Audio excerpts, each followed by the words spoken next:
and welcome to This Week in East Brunswick. This year marked the 50th anniversary of the Baseball Hall of Fame. Tonight we'll cover a new exhibit of baseball memorabilia at the library. We'll go from talk of baseball to the annual soccer and basketball summer camp awards at the high school. We'll also see recent performances sponsored by the township.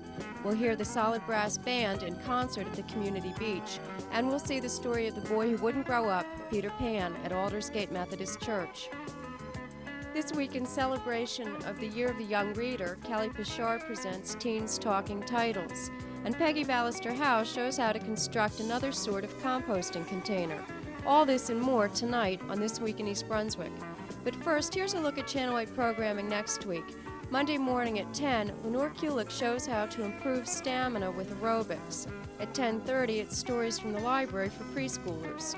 For parents of those preschoolers, at 11:30, there's a primer on how to read aloud to children. It's called To Raise a Reader, and it was produced by the Fairfax County Library. The City of Beverly Hills presents In Print at 7 Tuesday evening.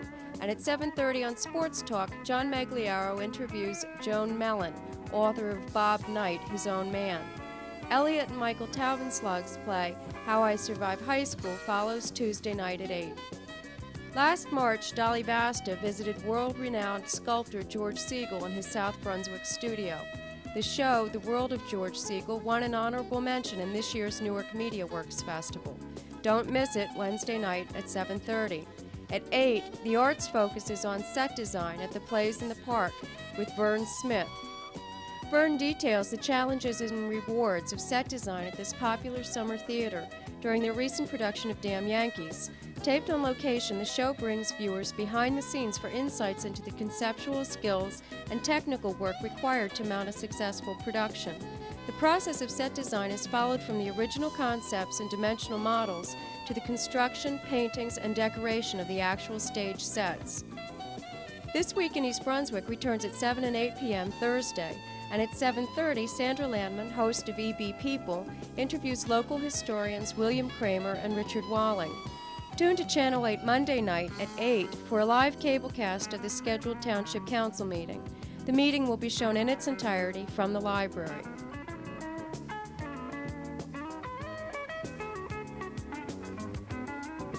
Hi, I'm Josephine Fiamingo, and it's Play Ball here in the library this month. Local collector Michael Brown is exhibiting baseball memorabilia that was issued by the Hall from 1939 through 1989. Michael, how long have you been collecting baseball memorabilia? Oh, I probably started as a kid in the early 50s and stopped when I went to college and maybe through a lot of years of my high school, my early marriage, then picked it up again in around 74, 75, somewhere in that area. What keeps you so interested in it? Have you always just been a big fan of baseball? Part of it is being a fan, and part of it is just what's available, the memorabilia that's available. I really just enjoy collecting. I'm an addict. It's as simple as that. I like collecting. I find that I can buy something for $1, I can buy something for $100, and I'm just as happy with one or the other. Do you still have, were you collecting cards when you were young? Do you still have those cards from when you were young? Yes, I was collecting them, and no, I don't and have you don't them. have them like everybody else. I can't blame my mother for throwing them out, though. I'm pretty certain I just said, oh, the heck with them. And it's funny.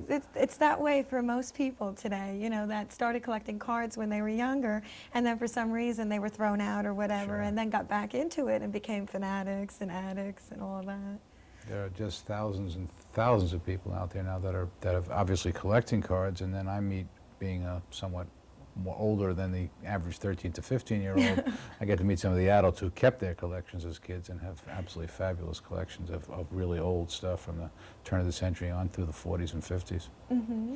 Is this your first time exhibiting here at the library? No, I exhibited once before, about 4 or 5 years ago. I had an exhibit of just baseball memorabilia. Oh, have you exhibited elsewhere, in other places?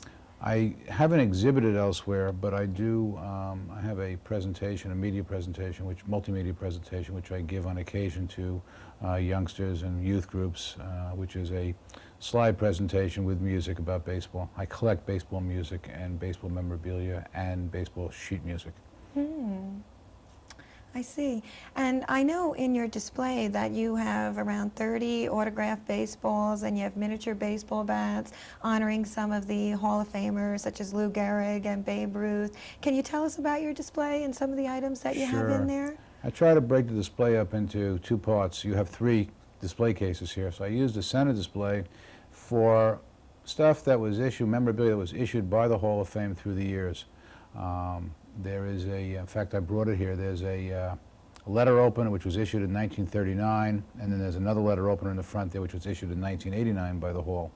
There are various plates that came out over the years, some of them commemorating the particular building or the new building that was being put up, others commemorating ball players that were put into the Hall. There are bats out front also commemorating the players in the year they were inducted and so on. I have a salt and pepper shaker that the Hall put out. In the display case, you'll see a spoon, a knife, fork. You can have all your eating utensils. That was kind of my middle display. I think there's cups and stuff like that.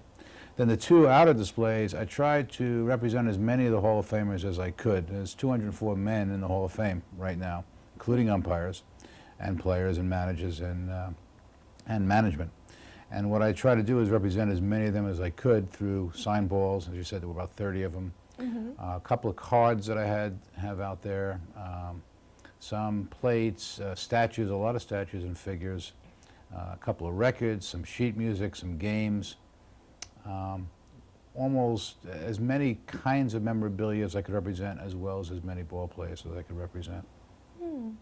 And I know, too, that your exhibit salutes the 50th anniversary of the Baseball Hall of Fame. When was the anniversary, and did you attend the celebration? The anniversary, the 50th anniversary, was June 11th and 12th of this year, 1989. The building opened in 1939, obviously. Yeah, I did attend. It was a lot of fun. It was great to see some of the players that showed up and the parade that they had for the Hall. The Hall was actually developed and conceived in 1936, and players were inducted from 36 through 38. But the anniversary begins in 39 because that's when the building was opened, officially opened. They had to build it, and then they had initially one small building, and now they have, I think it's 3 buildings now. It's quite the piece. Did you get your T-shirt at the celebration? Yeah, I got it at Cooperstown. That's a Diamonds Are Forever T-shirt. Anybody should get to see that. It's a great show. It's an art exhibit showing around the country. It's coming to New York pretty shortly. I'm not sure of the exact dates. Just left Baltimore. And it's an exhibit of art and sculpture done by and about baseball. It's really evidently a fabulous show. And it's been touring all around the country? It's been touring all around the country. Want to see on my back all the places they toured, like the kids have with their, You don't have to with show their me rock now. shirts? I have it up with my baseball shirt. Do you have anything in your display that shows, that honors the 1989 inductees? I know the ceremony was just last month. I have 2 pieces. I haven't found anything yet for Red Shane or Al Barlick, but I will be getting that very shortly. For Johnny Bench, there was a soda bottle, a Cherry Crush soda can, which is issued in his honor, and that is shown in the display. And for Yaz, there's a signed ball and 1 or 2 other pieces that represent him. I think there's a cup, a mug out there, and probably 1 or 2 other Yaz pieces. Michael is an East Brunswick resident, and when he's not collecting baseball memorabilia, he works in marketing research in Manhattan. Thank you, Michael. Again, Michael's exhibit runs through the month of August. We hope you will enjoy it. For This Week in East Brunswick, I'm Josephine Fiamingo. Hi, I'm Judith Lebline, Director of Recreation Parks and Community Services, and I'm here at Central School Playground to remind parents that it's time to send in that first payment for the school-age child care program. By August 15th, we'll need your payment plan sent in so that your child can begin in September. The program is alive and ready for action in September, and we hope to see you then. Thank you. The Township's Recreation Department wrapped up their boys soccer and girls basketball camps for this summer with awards ceremonies held at the high school last Friday.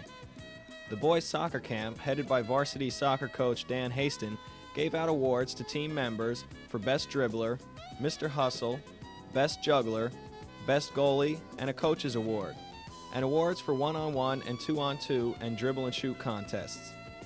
The girls from Pat Peters' camp also received certificates and awards for Most Improved, Best Foul Shooter, Dribbler, and Coach's Award friends and family attended both ceremonies. The Department of Recreation also wants to remind residents to look for the new summer camp brochure and sign up early next spring for all camps.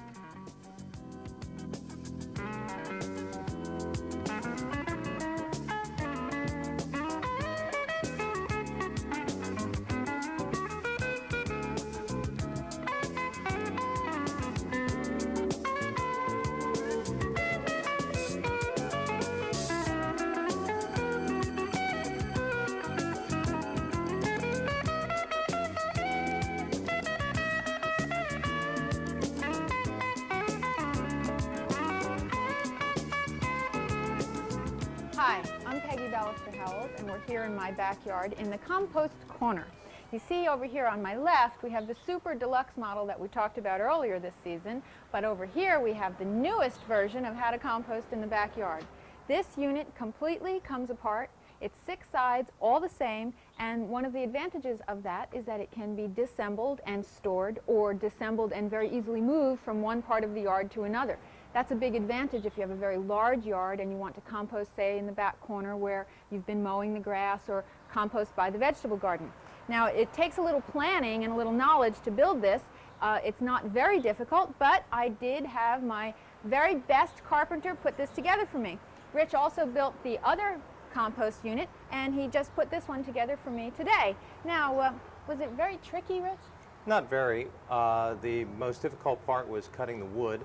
They don't make 1x3, or I couldn't find 1x3 woolmanized or pressure-treated lumber. I used 1x6, which I ripped down in half with on a table saw.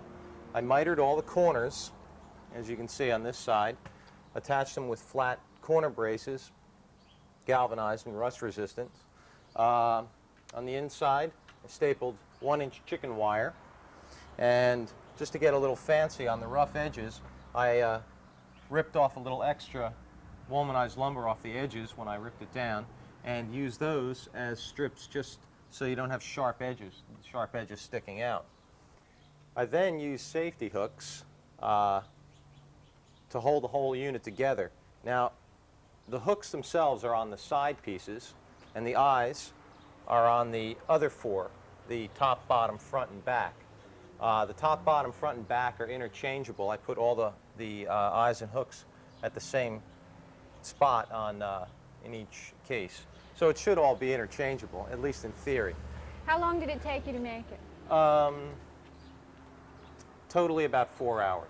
And how much did it cost? Under $75 for all the materials. So, half a day and $75, and you too can have your very own collapsible, movable compost unit for your backyard. This is terrific. Can you build me another one? I'd like a collection of these. Oh, of course. Okay. We'll see you here next week in my backyard. Hi, my name is Ttt Pechar, and I just read a great book, Jemmy, by John Hassler. The story is about Jemmy, a 17-year-old American Indian girl who has to quit school and take care of her brother and sister while taking care of the house. Jemmy's alcoholic father needs her at home because his wife died, and he needs to earn money painting houses and doing odd jobs. On her last day of school, Jemmy gets caught in a bad snowstorm while she's walking home. She seeks shelter in a barn belonging to Otis and Ann Chapman. Otis Chapman is a famous painter who has been commissioned to paint a mural featuring the Maiden of Eagle Rock. Jemmy feels secure and happy with the Chapmans. Otis decides to feature her in his painting. Although Jemmy misses being in school, she's happy to be around such caring people. The Chapmans help her to deal with her father's difficulties and her own confused feelings. Jemmy learns to make peace with her father and make the best of her life. Author John Hassler writes vivid, descriptive words about Jemmy's surroundings and her natural beauty. As one reads the story, it is easy to feel Jemmy's frustration and anger about giving up school. The story suggests that a person can do whatever he or she sets their mind to do. If you would like to find out more about Jemmy and her feelings, come take the book out, Jemmy, at the East Brunswick Public Library.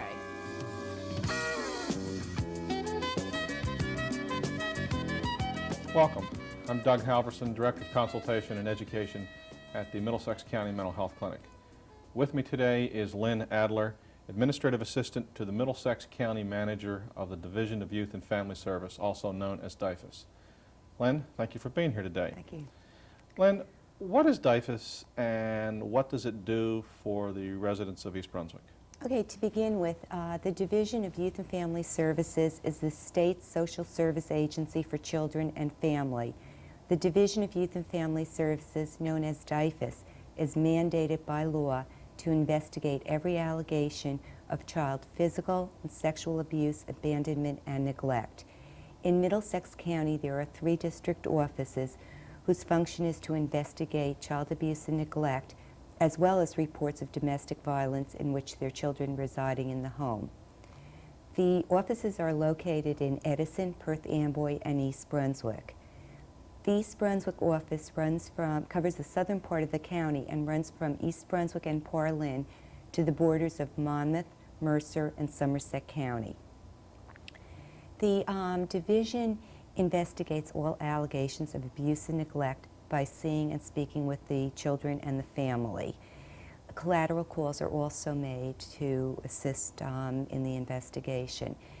The division works as a team with community agencies and resources in providing services to children and families. The main function of the division is the protection and safety of children, as well as the preservation of the family unit. So the Division of Youth and Family Services' primary focus is investigation and protection of children who are alleged to have been abused. Right. And then in that process, they also would be involved in referrals for other resources. Right, that is correct. Lynn, thank you for being here today. With me today has been Lynn Adler, Administrative Assistant to the Middlesex County Manager of the Division of Youth and Family Service. For further information in East Brunswick, you may call 390-2100, 390-2100, and a 24-hour 800 number available to anyone in the state is 1-800-792-8610. I'm Doug Halvorsen, Director of Consultation and Education for the Middlesex County Mental Health Clinic. Thanks for watching. Solid Brass, backed by popular demand, presented the 5th concert in the Arts Commission's Sounds of Summer series. Questionable last-minute clouds forced the players under the awning between the community beach gate and offices. Residents squeezed in with their lawn chairs as tightly as they could in order to hear the rich, warm sounds of the horns. The last of the Sounds of Summer series is devoted to jazz fans and will feature Out of the Blue. It will be held on Labor Day, Sunday, September 3rd at the Community Beach. The Sounds of Summer series is co-sponsored by the East Brunswick Arts Commission, the Department of Recreation, Parks and Community Services, and the Providence Savings Bank.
Younger residents enjoyed a trip to Never Never Land last Friday during the East Brunswick Children's Summer Theater production of Peter Pan.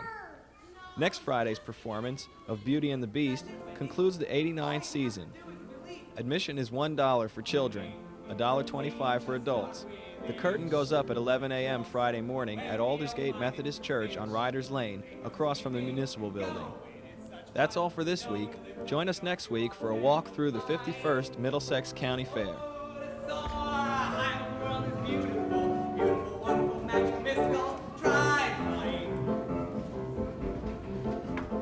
Think of some ice cream or maybe try cake. Smile and be happy, it's not a mistake. You'll be floating so high like a cloud in the sky. Just lift up your two arms and go flying. Oh, to soar high, the world is beautiful, beautiful, wonderful, magical, mystical. Try flying. Peter, I don't think so. The laws of nature says that man cannot fly. Yeah, we can fly! But Jonathan, all you have to do is believe. If you believe that you really can fly, you just have to do it. You just have to try. You'll be floating so high like a cloud in the sky. Just lift up your two arms and